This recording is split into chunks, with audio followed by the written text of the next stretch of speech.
Hello and welcome to a Jump webinar, or a Jump Advisory's panel discussion on recruitment strategy and growth. Jump Advisory is a consultancy business which helps recruitment agencies grow and scale. We have in excess of about 150 years of recruitment of management and growing large multinationals and small SME recruitment agencies.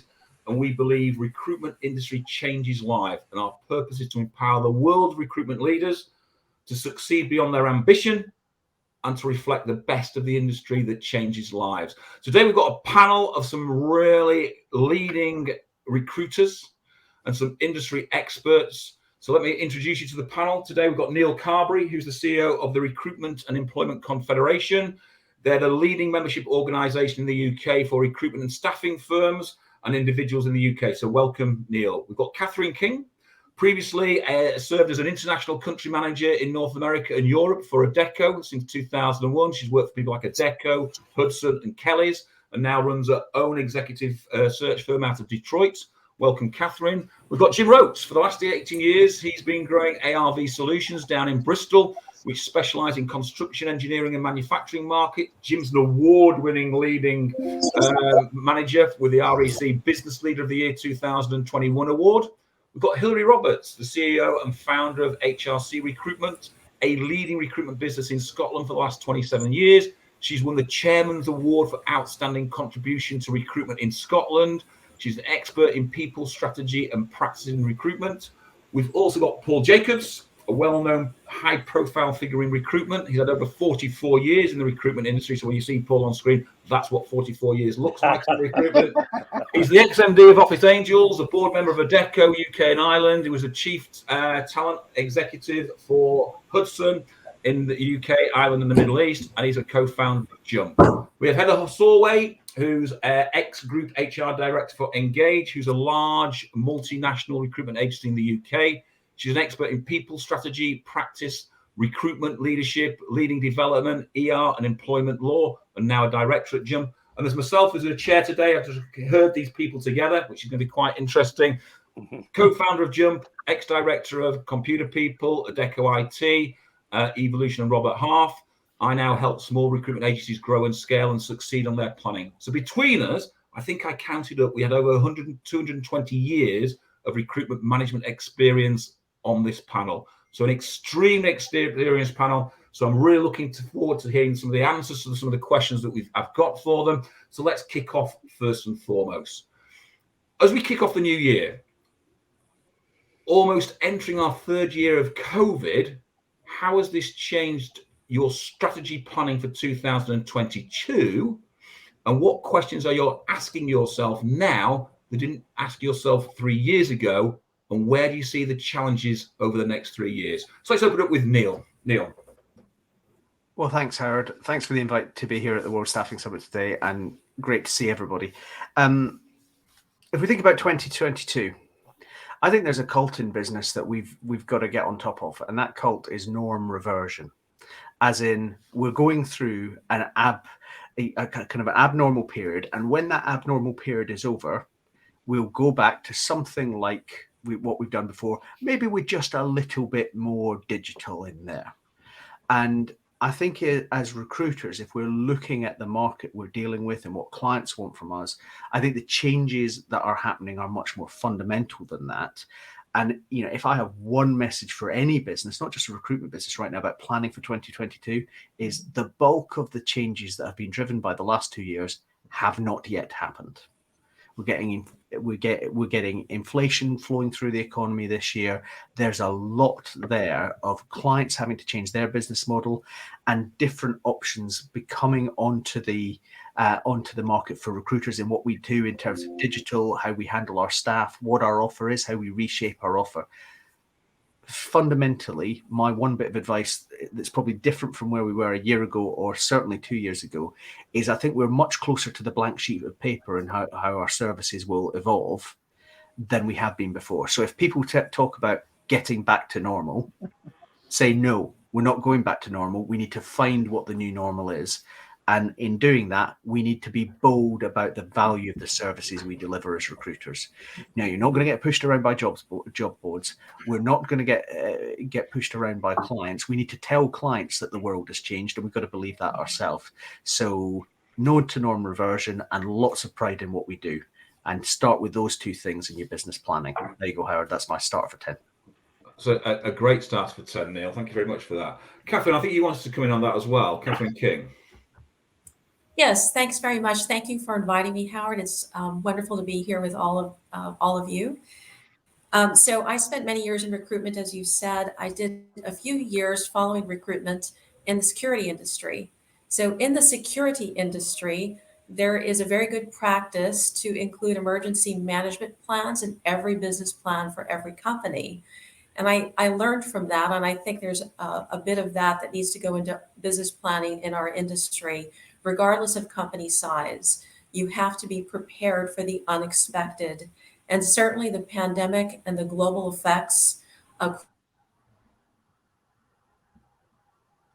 I think Catherine.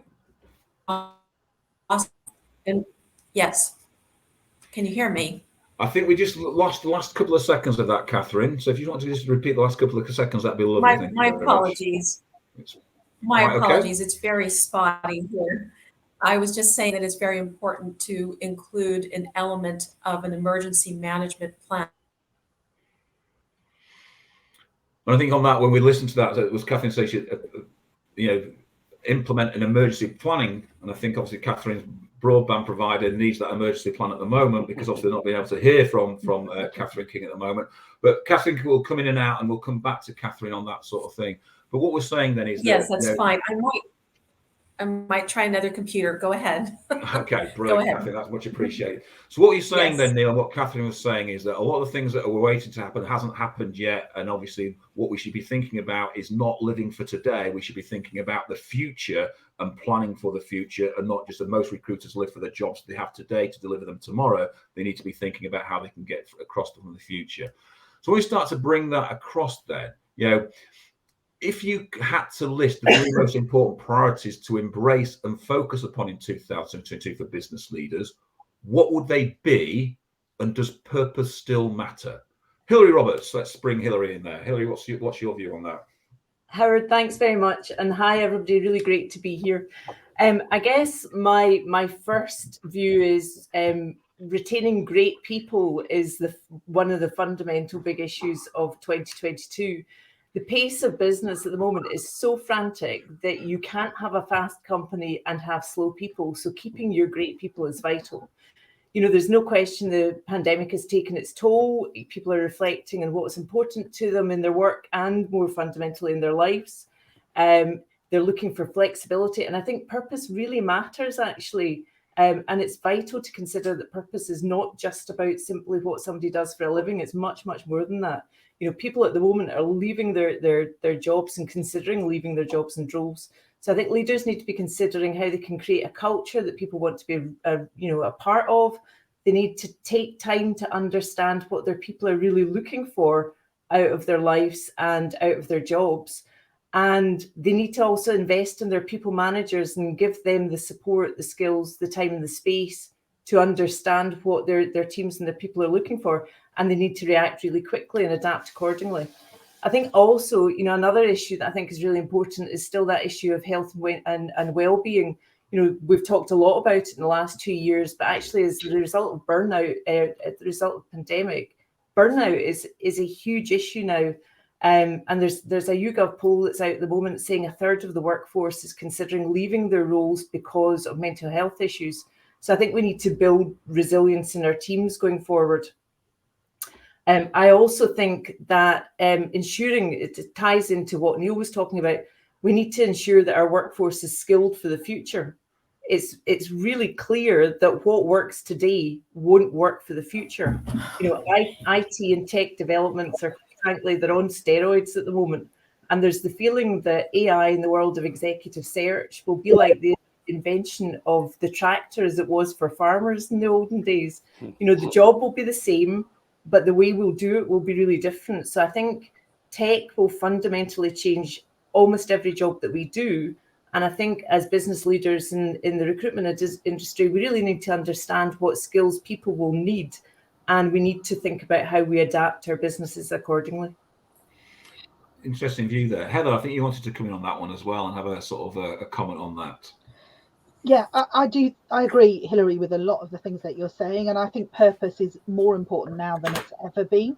I think one of the things that I mentioned on our masterclass earlier today is in recruitment, sometimes we can have a tendency to be distracted by shiny, glittery things over there. And at the moment, we have this opportunity in this market around the world, the like of which many of us have never seen before. And it's very, very easy to get distracted by that. And so we really need a laser-like focus, I think, as a priority to understand what our purpose is and what our goals are.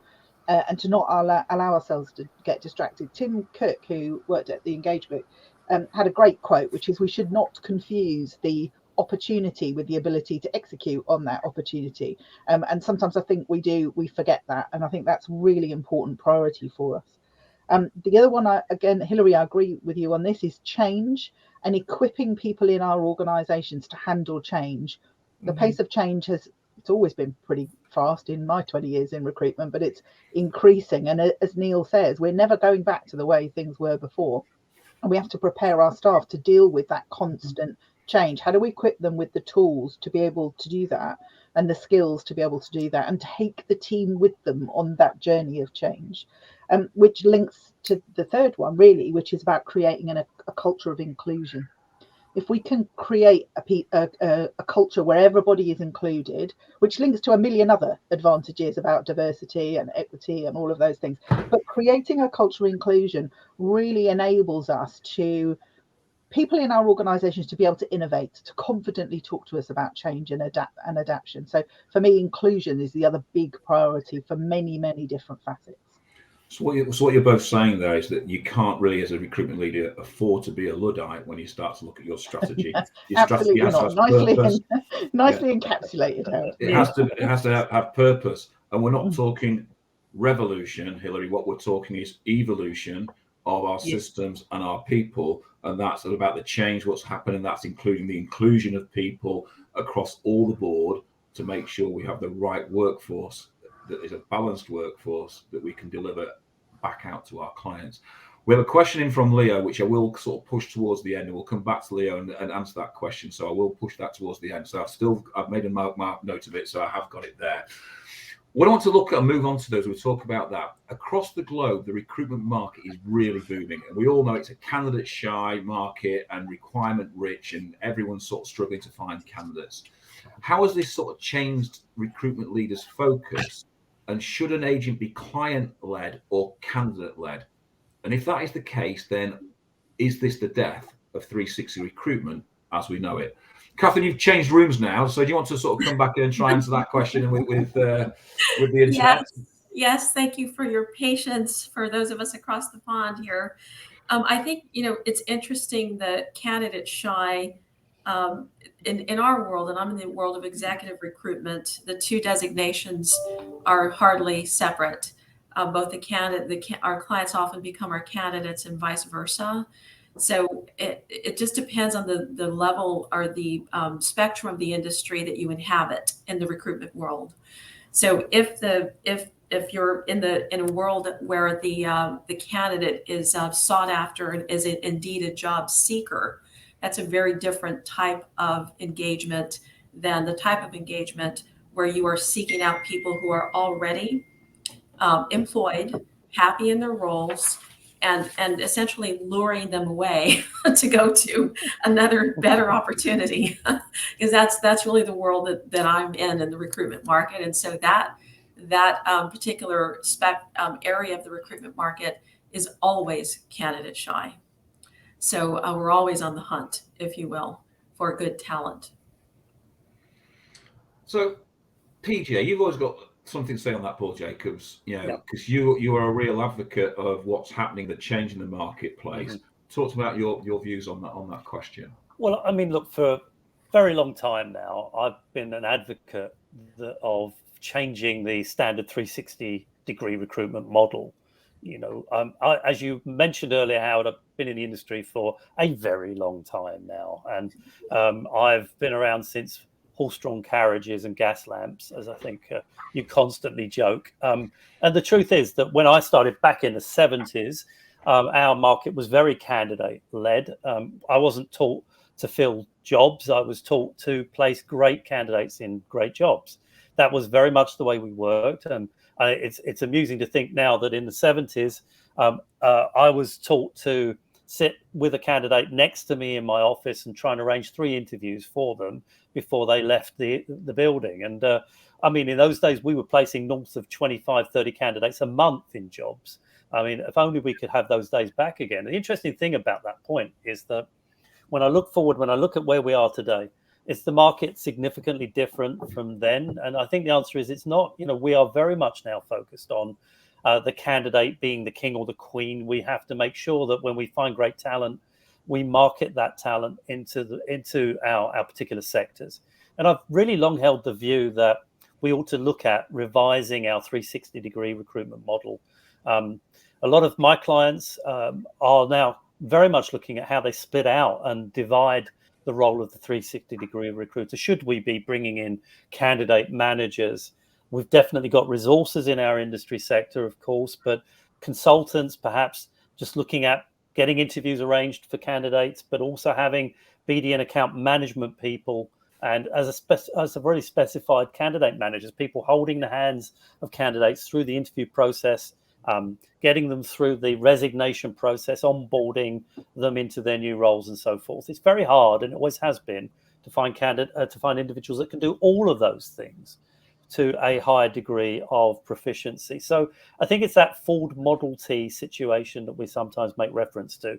You don't ask people to build an entire car. You look at getting various people with various different talents to contribute towards the process. And it is about stepping back and looking at the experience that we want people to have when they work with our businesses. How do we improve that experience for both our clients and candidates? So what you're saying, the pair of you, what you're saying is that, placing candidates into jobs and focusing on the candidate rather than the client is now primary in our marketplace. And I've said this for quite a long time, that, we all think the client pays us the money. Yes, they do. But the catalyst is a good candidate. And that's the only reason why you get paid the money, because you've got a candidate. And so if we start to go backwards and start to think where the actual money starts in the process, it all starts with a candidate. And therefore, what we're saying is that individual strength of a recruiter, if you're good at opening doors, then get them opening doors. If they're good at finding candidates, get them finding in candidates. Absolutely. engage their strength, because then that engages them and then retains them longer in what they're doing. It also makes recruiting for our businesses a lot easier when you narrow down the skill sets. It opens up opportunities for fresh talent to join us. It does.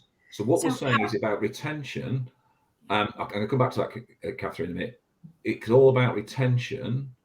And we start to think then, if in 2021, the Great Resignation was being thrown at everybody, reported worldwide, therefore in 2022, are we seeing this? So what is the EVP, Employers Value Proposition, features that leaders need to introduce into their business to create an inevitable culture that will attract and retain talent? Now, Jim, you've been doing that quite a lot just recently. You're expanding your business hugely. What are you doing to retrain and attract talent? Well, thank you, Howard. Good to be here. That's absolutely key for us at the moment, because we're trying to attract 6 more people in the next 4 or 5 months. So we'll never succeed unless we're seen as a great place to work. The key things I see in terms of the employee value proposition are now getting hybrid working right. So that is getting it right as a business model, as opposed to as a reaction to COVID. We've had a lot of people working from home and turning the homes into offices. So we are trying to work to turn our office into more of a homely environment. So we're creating a lounge area, which will help collaboration and communications in small groups. So that'll be great. It's been mentioned before, but well-being, I think, has to be at the heart of the business, not just a policy. It's got to be real stuff, not just a gym membership, but a lot more than that. So we have recently implemented an individual well-being fund for every employee, so that they can spend a chunk of money on the 5 ways to well-being, which cover connecting, being active, taking notice, learning, and giving. So it could cover a wide range of stuff. It could be guitar lessons, as Paul very much enjoys, or taking your granny out for lunch, or buying someone a drink, or all sorts. Love that initiative, Jim. So thank you, but it has to relate to what the individuals want. We used to just do gym membership, but not everyone wants a gym membership. They might want to do something completely different, enter a 10K or something. So we're trying to cater for all of that. We're also about to roll out medical cover. I think the NHS is under pressure now. It's going to be under pressure for some years. So we've got medical cover coming in, which also includes a counselling service, which I think is pretty key too. We don't have the skills in-house to do that. The next thing will be getting the social calendar moving again. Our team works very collaboratively anyway, and we've really missed the face-to-face stuff with everyone together. So getting that rolling with inclusive events that everyone can do. So we're not all going to go rock climbing next week. Because not everyone can do it, me included. And lastly, get the message out there. There's no point doing all these great things or having a policy for everything if your staff don't know about it and if you're not telling the world about it. When we look at that then, Neil, you obviously, you're at the REC, so you see lots of recruitment agencies. What are you seeing that's happening on that sort of front? It's interesting, I think, in a market like this where you're trying to hold on to good people and attract more good people, there's a short-term response, which is to pull one of the levers you have, which is pay, and almost yank the arm off that lever. And one of the things I've done at the REC in the last few days is pull forward the work we're doing on benchmarking salaries around the industry in the UK, but because it's the biggest thing we can do for members is give them a sense of where things are. And to be honest, I'm going to put a press release out when we do it that says, don't get carried away, because we don't know what the market looks like in 6 months' time. And if you're playing the game of ramping up on pay just to try and attract people, well, one, we kind of know that pay isn't the great motivator. And two, you're putting up your business costs to a level where if we have a rockier landing rather than a smooth landing from the current really strong market we've got in most jurisdictions at the moment, you're creating problems for yourself. Much more focused. I think Jim's put his finger right on it in terms of, well, what other things are we doing to engage people? How do people work with us? And one of the big delineator for me is, you think about EVP, it's not just about what you give people, it's about how the job is done. So it's about how your managers are working. It's about things like we talked about 360, 180 earlier on. What are the KPIs you're measuring your people on, and are they driving the behaviors you really want? Are they aligned with the purpose that you have when you talk about it? Making sure you're avoiding gimmicks. So thinking properly about well-being, and Jim identified the kind of 5 parts of well-being earlier, right? That is not about beanbags and free food. It's about much more fundamental things. So it has to be how you do what you do, not what you do as a benefit for staff with what you make. And if you're getting that right in your EVP, then that is going to prepare you for the long term. And really important point, it is commercial, right? Clients are looking to us as people who know how to do this stuff. Yeah. If we've got to hold our heads high, I said earlier, we've got to know about how to do EVP in the industry because we're advising clients on it. So getting it right for ourselves is kind of the first step in that. I think so. What we're talking about is that retention is the new recruitment strategy. The more you retain your people, the better. So as someone said there, treat yourself as a title is a really great way of looking at your staff. So the benefits you bring is about treating them. And what Jim's talking about is, I remember in the pandemic, I couldn't work out whether I was working from home or living at work. I couldn't work out what I was. But what Jim's trying to do is create that environment where people feel comfortable at home and at work, which is there.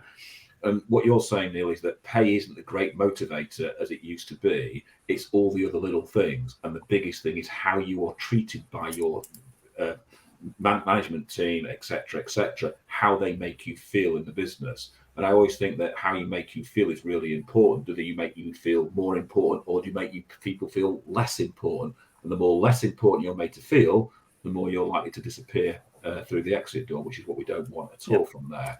So do you think that companies should align executive rewards with corporate purpose for recruitment companies? And if so, should agencies be bonusing staff on value, service and corporate goals, not just the fee generated? Now, Heather, obviously from a HR perspective, you've been asked lots of questions about pay and commissions, etc. What's your thoughts on that? There's a really simple answer to that question, Howard. And since Paul's coming after me and won't give you a short answer, I'll give you a short answer. It'll be yes. Thanks very much, Paul Jacobs. Thanks for that, Heather. The reality is that you have to have people bonused on, and you need to measure things that are important to the business that you're trying to create. So you absolutely have to link it to your values and your purpose. Now, it's not an easy thing to do at all, because bonuses have got to be measurable, and finding ways of linking measurables to values and purpose is really very difficult. But yeah, absolutely, you have to work at doing it. And just bottom line income is not enough. You know, that, especially when we're talking about executive reward, not quite the same when you're talking about recruiters, although, you know, there is an element in there. But for executive reward, it's absolutely about living our values and our purpose. And it's about other measures, like our ability to retain staff, like our ability to develop staff, like our ability to create an inclusive workplace. And all of those things absolutely should be part of executive reward. So, yes. So are you saying that before Paul jumps in, you're saying then one of the big key drivers you'd give for executives is retention of staff? Yeah, absolutely. Yeah, absolutely. Okay. Mr. Jacobs. Well, I mean, how could I disagree with Heather? I'd be frightened to. Thanks very much. Let's move on. So, I mean, I agree with everything Heather's just said, mostly because if I don't, she'll punch me when I see her. Yeah, I will. I mean, honestly, I absolutely agree with everything Heather said. I mean, bonus plans, in my opinion, should absolutely reflect the EVP of a business, employer value proposition. The values and behaviors of a business are key, and to purely reward executives on revenue and profit achievement alone, I think in this day and age sends out the wrong signal, both internally and externally. It's particularly important. So if a business is truly committed, and I'll give you some examples, to DE&i, for example, or providing world-class customer service, or coaching and retention of colleagues, as we've just said, sustainability, charity fundraising, any of or all of those points, then these values and associated targets with those values should be embedded into remuneration packages. And I would argue not only for the executives, but cascaded throughout the business. You know, true EVP should mean that working in a business reflects the brand image exhibited externally to the customers and potential employees. There shouldn't be any differences between the experience of working for a business, within a business, and the glossy brochure we're handed and presented to at the interview. It should be the same experience. So we know that, to use that expression, bonus plans dictate behavior. We know that, especially in our industry.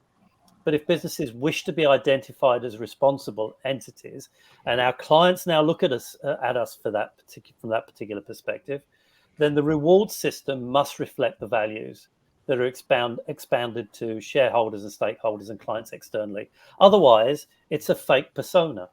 And if you are purporting to have a particular persona and it isn't that, it's fake, people will quickly expose it for that. A brand image, brand value is absolutely critical. Then people now want to work with organizations, work in organizations and work with organizations that are not only focused on providing outstanding service, but are embracing the issues that we discuss on a daily basis from a global perspective. It's not just about finding great candidates anymore. Your business has to reflect the values that society holds dear. So what we're saying then all the way through is that our brand value that we project out to our candidates and to our clients needs to be absolutely embedded with our consultants and our staff all the way through. And what Heather's saying is linking pay, reward to the values is really important.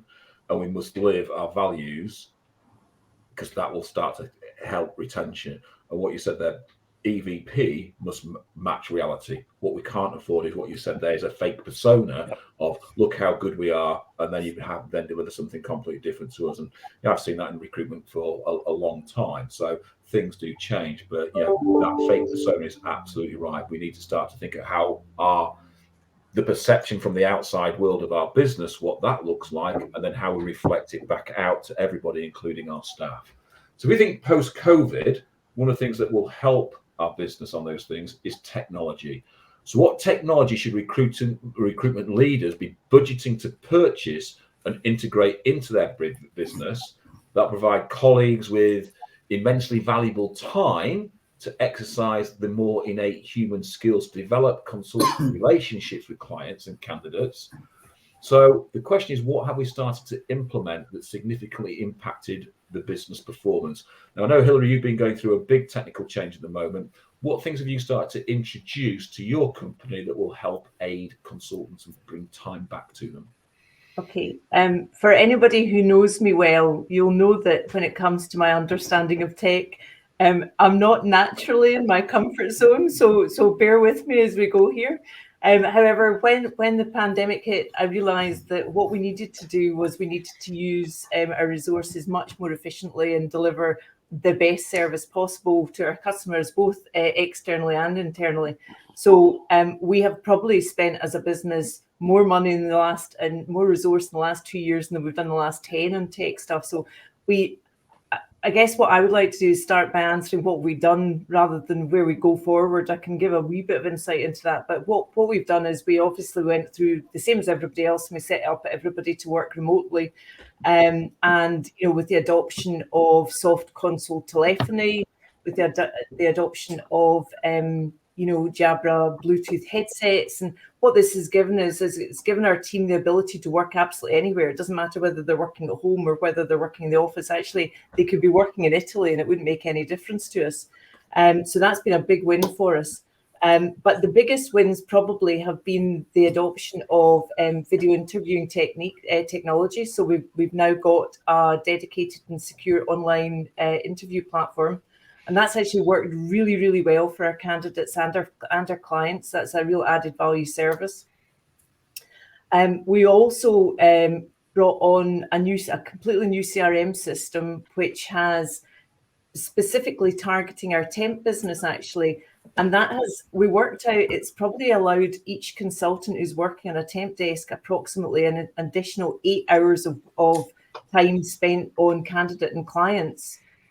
Where normally they would have been, sitting having to do non-technical work that wasn't actually adding any service. So also that CRM has got offers our clients and candidates access to our online portal. So overall, a very much better client service offering. We've also introduced a fantastic business management system, which has connected our back office with our front office. And to be honest, we used to spend a whole load of time running around checking and double checking information, making sure it was right. Now we've got real-time information that when anybody looks at it, it's accurate, and that has saved us a huge amount of time. Finally, at the moment, one of the things we're working on is we're working with F.R.E.C to create a system which acts as an applicant tracking system. And that will really allow us to not only work on creating great candidate pools, but it will also allow us to really market to our candidates and our clients in a very targeted and systematic way. And I think that will save us an awful lot of time and provide our clients and candidates with a much better service where they're actually getting content coming out to them that is providing really added value. So looking forward, one of the things I want us to be looking at is recruitment chatbots, because I believe that will save a huge amount of time for kind of online, offer a real efficiency around how we deal with candidates for line inquiries. But I guess the overriding thing for me is, as tech products and services are changing so rapidly, what I think everybody needs to be doing is just keeping an open mind and looking at everything that's coming out as and when, so we can jump on the next thing that is going to save time and be flexible and adaptable as we go. So before I get Jim into that question, because I know Jim's been doing the same thing, I've got one question. Has what you've implemented starts to massively increase your bottom line profit? Have you started to see the impact, the time that you've given back to your consultants from doing that? Certainly, with the introduction of our new CRM system, absolutely, that has been a game changer for us in that particular business area. And the use of video interviewing has absolutely made a difference. It's allowed us to win significantly good quality and volume bits of business. And what I'd just like to remind you, and I'm going to give you a little comment here. I remember presenting in Glasgow about 4 years ago and saying there's a digital revolution coming, and that is going to be video technology. And I think you were in the audience on that day, and Yeah, 9 in the room walked out, went, video technology, you're having a laugh, mate. Now there we are. Jim. I remember it. There's a couple of key things to add to that, and agree with everything Hilary said. But don't just buy tech, because that won't make you any money. We invested in video tech 2 years ago, which was a lifesaver at the time. But the only reason it actually worked was that we really thought about how we would implement it into our process, and we had to change our processes a lot. We really had to make sure we were going to get buy-in from our clients, which meant we had to get buy-in from our staff. So whatever you're going to buy and spend money on, you need to get the buy-in from all of the people first. We've got a major client at the moment we do a lot of business with. We thought we might lose them because they agreed to a single source supplier elsewhere, huge agency. And we thought, well, great, we've got video tech. We're going to keep selling that to them. We talked to our provider about it, and it turns out that the huge agency that we're competing against also have the same technology. They just never told the client they have it. And they've been booted out. We're doing most of their work now. So it's get the buy-in, absolutely critical. The other thing which was warned to me by a senior systems architect at one of the major banks, weirdly, got some odd friends, is that whatever you invest in now, make sure it is future-proof. So you may find things that have got the add-on you wanted, but is it upgradable for the future, or are you going to be stuck with an okay system forever? You want it to be able to grow within whatever system you're getting. So what we're saying then is really, when we start to look at that technology, it is about investing now for the future. And what you're saying, Jim, it's also about investing properly. It's not just buying the new shiny bit of tech. It's how you train your people, how you change your processes to implement that. And what you're saying, Hilary, if you have the right CRM, and I always think a CRM is you buy a CRM like you buy clothes, you buy the right CRM that fits your style of business, and then you develop it from there. So it's getting that. And what you're talking about is front and back office connection, which creates real-time opportunity, but prevents human error, but also creates real-time data. And that's really important for us to grow the business and move the business forward. So if we move forward, if we had to list the 3 most important priorities or leadership skills to embrace and focus upon in 2022 for business leaders, what would they be? Now, Neil, again, you're from outside that sort of recruitment market, but you're inside the recruitment market. What do you think those leadership skills should be? So if you think about what leadership is, it's not really a job, it's a set of behaviors. And it's a set of behaviors designed around helping other people be their best in an environment that you help them to interpret. So I suppose 3 things were on my mind. I'm a great Simon Sinek fan. And recently inside the F.R.E.C, we've been changing our performance management system. And I've been using a Simon Sinek video, which if you've never watched, go and find it on YouTube. It's called Most Leaders Don't Know What Game They're In. And he identifies empathy and perspective as 2 of the great leadership skills of this era. Empathy, we've talked a lot about in terms of aligning with purpose and dealing with people as human beings. It's a human industry after all. Perspective is really important to me, and it's about short-term versus long-term. I spoke about this a little earlier on. It's very easy if you're talking about purpose, if you're talking about tech buy, if you're talking about inclusion and diversity, to get the response, yeah, but we've got to make numbers this month. And what's really important to perspective is you want to be making numbers not just this month, but next month, and next month in a year's time and 2 years' time, because that's your trajectory. And as a leader, you've got to give yourself permission to have that perspective. And it will change how you manage your week and what you think is important to step in on. And it is a tough balance because you've got to perform now as well. But I think that confidence is important, that confidence in the quality of what your firm is trying to do, and using that to give yourself permission to both have perspective and be empathetic with people's starting points, because everyone has been through a storm for the last couple of years. We've got young people coming into the labour force who have no idea. They haven't had the socialisation process that we all had when we started out. We've got 600,000 older workers who just left the labour force. They're probably not coming back to do what they did before, but might do something for something. There's a whole suite of different choices to be made. So confidence, empathy, perspective. That's a great answer, Neil. I like that. I like the set of behaviours, and I sort of capitalise on that at the end. Heather, again, coming in from a HR perspective, leadership skills isn't just about the sales side, is it? No, absolutely not. And I agree completely with what Neil says. I'm a fan of Simon as well. When I was doing some research for a recent leadership program I was running in a recruitment business, I came across a guy called Peter Anderton. And Peter Anderton has his kind of leadership thing that he's written about is that there are 2 rules that every leader has. And they really resonated with me. And so I've used them recently in the training. So what he says is that rule number 1 is that's where leadership begins, and it's not about you. So leadership is about the people who work for you. And he uses a quote from Eleanor Roosevelt that says, a good leader inspires people to have confidence in the leader. A great leader inspires people to have confidence in themselves. So I love that. Rule number 1, it's not about you. And then his rule number 2, to quickly move into 2 of 3, is it's all about you.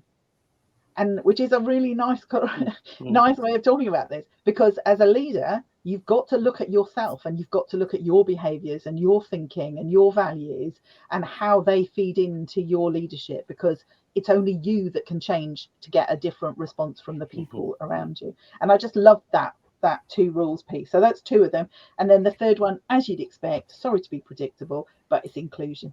It absolutely is all about inclusion, and I won't go into any more because I know we're desperately short of time to get through the rest of our questions. So that's my 3. So what you're saying there as a group then is that it's the set of behaviours, but what we're actually creating there, Neil and Heather, is we're creating the right habits of a leader. And if we create the right habits, then those things reoccur again. So it's not just doing a behavior on one thing and then putting it in a box and saying, I've done it. It's actually creating the right habits. And obviously that's the permission to have a perspective on not just today, but that you need that 3-year plan, and you need to be confident about going into the future and driving the future. And I do like that. It's not about you, but it is about you. And I like the fact that you've got 2 rules, but you had a third one to it. That's always good for counting. But it's all about that inclusion. And I think what you're saying is that as a leader, it is about you, and what you replicate as your values are what people will replicate to you. But not only that, then they'll replicate that out to your candidates and to your clients, etc. So the value proposition then becomes really important, and how we move that forward. So when we think about that, do we think stakeholders, clients, candidates, and consultants have changed their expectations of what makes a good leader in the recruitment company in the last few years? And do you think this affects the buying decision to engage with that agency from clients? Catherine? The answer to that question is yes. I think that the expectations, to Heather's point about being quick, have changed in a way, and yet have stayed the same. When you think about leadership during times of crisis, which is what we have been dealing with for the past 3 years, you need a leader that is empathetic, but that also has a spine of steel. Because, and that's what I was alluding to earlier about having an emergency management plan, when entire industries evaporate, because of a global pandemic and business simply disappears, the worst thing to do is to not have a plan to deal with it and to show a lack of resolve to your people. So having a spine of steel, being ready to face whatever comes into the business world from the standpoint of the unpredictable is very important. And it does speak to one point that I believe either Hilary or Heather mentioned, and that was about inclusion. So, and I mentioned this briefly, and hopefully I won't go on too long because this is one of my passion points, and that is that there's been a great deal of discussion about DE&I. It is now morphing into the ESG conversation, which is the rise of the green economy. I think it's very important for leaders to be authentic in this regard and not jump on a fad when it comes to DE&I. So seeking to understand the nuances of diversity is very important. How it relates to the green economy is very real in terms of the social aspect, but it cannot be faddish. It must be authentic. So I would leave you with that. The spine of steel and authenticity are the two things that are necessary in a good leader. So Hilary, you've been obviously leading your company for an awful long time now. Don't like to say that disrespected, but you have been out there at the forefront and leading from the front. So tell me how you make, from a leadership point of view, your stakeholders, your clients, your candidates, and your consultants, what they're expecting from you, and what are you delivering back to them? Okay. I mean, I think I agree with what Catherine said. I think, first of all, things have changed quite considerably, and actually picking up on Neil's point where he said, you get pulled into focusing on the numbers, and it's actually really important as a leader that you take time to think about the other issues that are really important in the wider global community. I think what people are looking for now in their business leaders, and from a business like ours, is they're looking for a business that really cares. It cares about that's very visibly caring about their own people, that actually really wants to make a positive impact in their local and indeed their wider business community, that has a strong set of values, and that has a really impactful purpose. We've spent a lot of time over the last 2 years talking about what our purpose is, and we've spent a whole load of time on actually redefining what our values are, because I think that is really, really important. People want to see that you've got a strong set of values and you've got an organization that really works within those values. And I think what Catherine's talking about in terms of being authentic is fundamental. We're as leaders, we need to be thinking about sustainability. We need to be thinking about our commitment to DE&I, and that can't just be words on a wall. It needs to be authentic. The word Catherine used, I completely agree with that, and it also needs to be really visible. So I'm completely on the same page as that, and we are trying as a business. We have spent a lot of time and energy on this, and it requires focus. And it's easy to get distracted by the day-to-day stuff, but it's really important, I think, as we move forward. So I think that's what we've talked about before a lot on our webinars, which is all about the urgency of recruitment, fill jobs, but the strategy to build, and what you're talking about is that visible authenticity there. And that means having a spine of steel to stay focused to that authenticity. And that includes, not jumping on a fad. And I completely agree with Catherine. We've done lots of DE&I webinars as well. And people do jump on a fad. It's actually living what you actually say and what you mean and delivering that. So how should leaders then create space to enable them to spend 2/3 of their time looking outside of the business, rather than 2/3 of their time looking and immersed in dealing with the minutiae of the business, i.e. the sales side? So, Jim, do you want to sort of jump into that reasonably quickly? Dead simple, really, but impossible too. Focus on only the things that just you can do. So being the face of the business with your clients and being the leader in that business for your people. everything else, really, if it can be done by somebody else, as well as, if not better than you, get someone else to do it. I've gone to extreme measures in my business. I've just hired my wife as operations manager. Well, if there's one person that's going to keep you in check, Jim, that's your Yes, wife. that's for sure. Yeah, but it leaves me to become the sales director and the people leader to develop the people that no one else is in a position to do as the level that I'm at in my little business. So that's it for me. Anything anyone else can do, get other people to do it. Bearing in mind, your recruiting staff are busy recruiting. So, Catherine, you've run big global organisations, and you're now obviously a very small organisation as well. Boutique. Boutique. I like the word boutique. Boutique.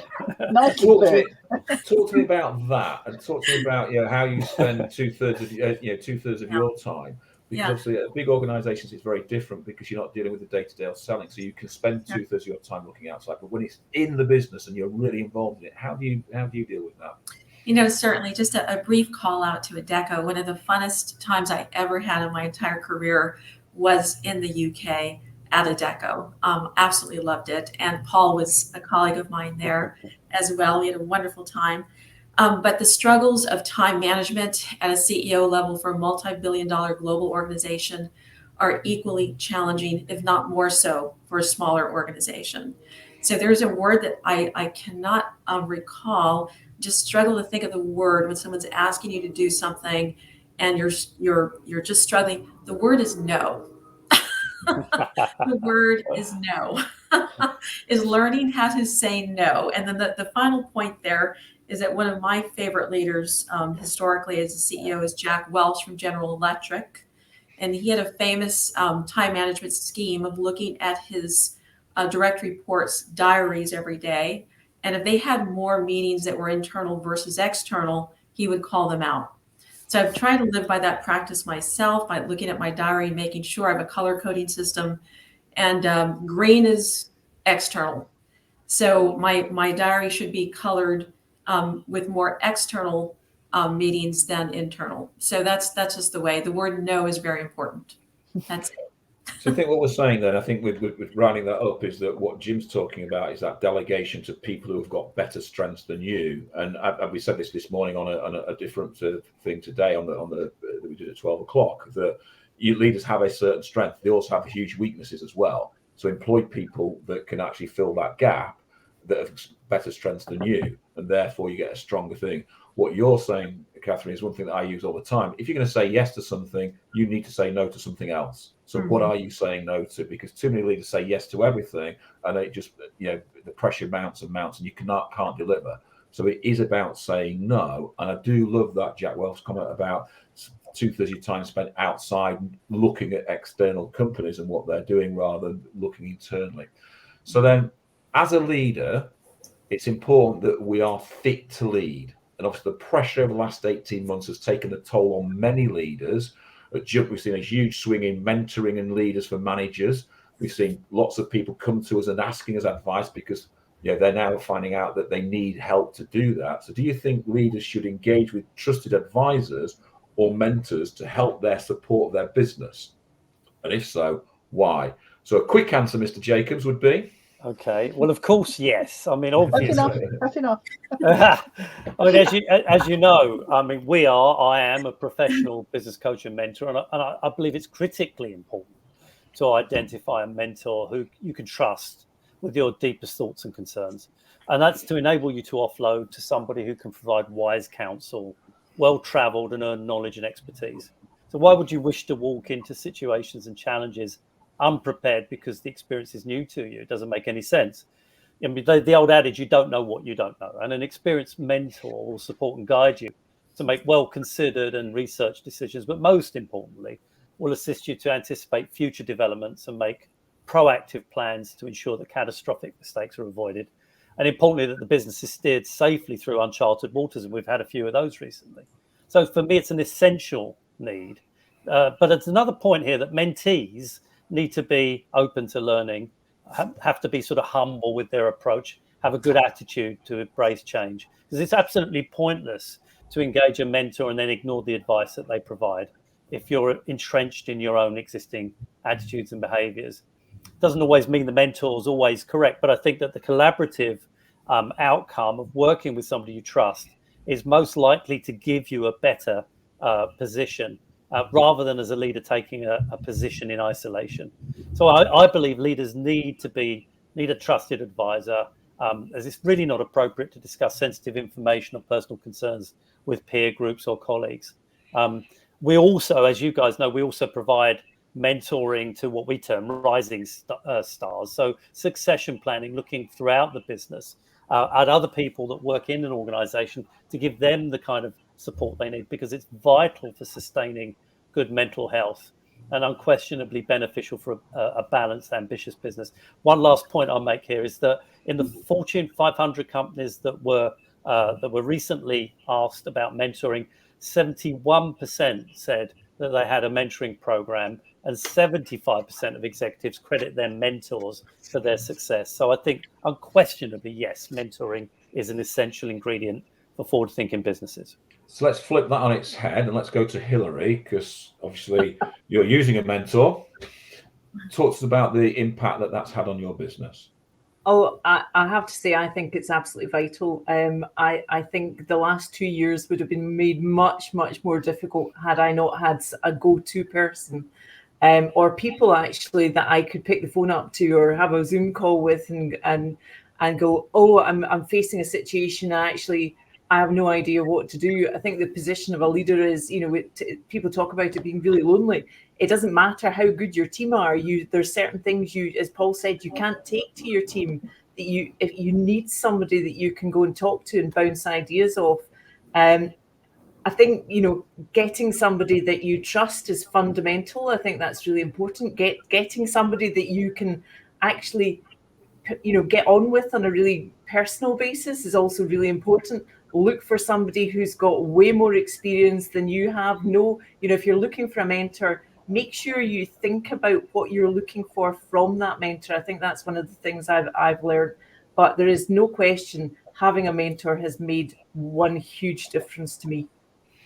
So what we're saying, Paul, is saying absolutely mentors. And as a mentor, I completely agree. And what you're saying, Hilary, there is experience is what you're looking for to help deliver that. But obviously you want someone that you can work with, bounce off, relate to, etc., and be there when you need it, as that hand-holding sort of process to a certain degree, because as we said, leaders don't know everything, and it's about finding that person and moving on from there. Yeah. So the final two questions, they want to be really quick questions. So I'm asking for a one-word answer. Mr. Jacobs, that's one word. Okay, answer. So very quickly, if each of you could give sort of a very precise, what do you think the biggest challenge is going to be to recruitment leaders in the next 12 to 36 months? So let's just go through it around the room. So Neil? Get myself off mute, you took me by surprise. I think it's pace of change. So it's confidence to pick the path and get there quickly enough, which is going to take real thought. Pace of change. Okay, Hilary? I would say retention. Retention. Okay. Catherine? Global unrest. Global unrest. Okay, yeah. And that's high on lots of people's agendas at the moment. Jim? Well, failing that, it'll be attracting decent people that fit our culture. Heather? Uncertainty. I don't think we know what the next 12 to 18 months are for. It's really about uncertainty. Paul? I would say it's all about providing consultative services to your clients and candidates. It's not just about getting people jobs or finding great people. Getting very, very close to your clients. And I'll add to that. It's not about just providing consultative service to your clients. It's about providing that consultative service to your employees to help them grow and scale as well. I think it's important as a leader that you provide that down to your people. So the last question that we're going to ask, and it's again, an interesting one, because I've asked this quite a lot on sort of certain webinars, and I get sort of different answers all the time. As a business leader yourself, are you feeling optimistic for 2022? And if so, very quickly, why? So let's again go back around the group. So let's start with Neil.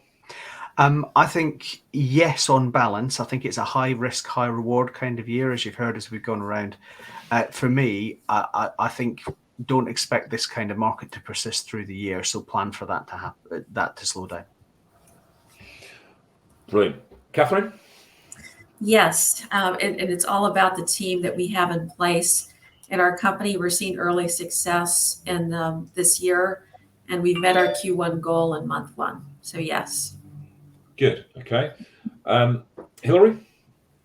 I like Neil's expression on balance, so I'm just going to piggyback that if you don't mind. So on balance, yes. I agree. I don't think the market will stay the way it is for the next 12 to 24 months. I think there's a window of opportunity, but I've got a great team, and they're all up for it. So yes. Heather. Yes, for a slightly different reason. I think the last 2 years has challenged us all massively, but we've all learned that we can do things differently. And so I'm really optimistic that we can take all that newfound positivity and adaptability and resilience and take that into the next year. So yes. So I'll come back to that one. Okay, yeah. Jim? Yes, we have started off to a flyer, but more importantly, we've got far more retained exclusive clients now that we know are going to keep coming back. Finally, Mr. Jacobs. I am massively optimistic. I think that these the current conditions are going to provide enormous opportunities for brave people, brave businesses. My attitude is go for it, make it happen. So what I'm going to say is I'm bring that word out again that Heather liked. I'm going to bring that word out. We can't afford to be a Luddite and live in the past. We've got to start to think about the future. And that means we can't afford to become the typical recruitment agent that thinks day to day to day. It's all about filling the job today and getting a new job on tomorrow. We've got to start to think about and plan for the future and have that long view of where we're going to make sure that we can sort of drive down those goals. So all I can say is, wow. Thank you to the panelists, for your honest and your insight on growing and scaling the business. I'm sure the audience have enjoyed every minute. So thank you for your time and thank you for the audience time. If you wish to have a copy of, if you wish to have a copy, if you wish to sort of hear the recording of this, I believe it stays on here for 5 days. So if you want to see that. Jump Advisory, we offer a free mentoring service for an hour. So if you want to take that up, if you haven't taken it up already, feel free to take that up with us. Let me just drop a web address into the box. Okay, so you should be able to find us on that website from there. So just fill it in, work from there. We run free weekly webinars, 11 o'clock UK time. Find our posts on LinkedIn. They're really interesting. They're quite interactive, but it's all about what's happening today for you as a leader and how you to grow. Once again, I'd like to just thank Neil, Catherine, Jim, Hilary, Paul, and Heather for your time and your input. It's been absolutely a fascinating hour. We've been Jump Advisory. We're on our journey to live our purpose and our values, which is to create a world of outstanding leaders who shape the future of modern recruitment. So, ladies and gents, thanks very much. That's it for us. Bye, everybody. Thank you for joining us. Bye. Thank you. Bye, everyone. Bye-bye.